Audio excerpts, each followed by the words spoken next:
Wat vinden jullie van de plan van het Betterwert, nou eigenlijk van de energiecoöperatie van Betterwert?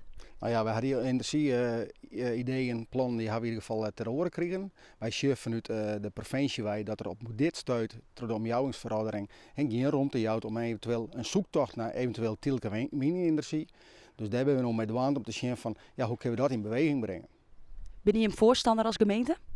We zijn bijvoorbeeld net een voorstander van windenergie. Wij zeggen wel tielke windenergie. Wij zeggen van, waar we eventueel saneren kunnen en eventueel, nou ja, gewoon clusteren kunnen. Maar om dat in werking te zetten, is het eerst die omjouwingsverandering, daar zit een bepaalde richting in jou maken. En het bestuursakkoord van Friesland had nou onjongen van, ja, daar kan alleen nog een zoektocht plaatsvinden in Ljout, het Heerenveen, Drachten en Sneeds. Stel het volgt waans je wilt zien, wat is dan de vervolgstap voor de gemeente Noord-Friesland? Nou ja, ik ben bestuurder natuurlijk van Noord-Friesland. Ik zie dat het economisch net goed gaat. Dan zal er in ieder geval na 2030 zal er een economisch effect opspelen. 2400 banen. Dus wij zullen ten alle tijden zien van, ja, hoe kunnen we het dan op oren mogelijkheden wel krijgen. Maar het is provinciaal beleid, die is omzet.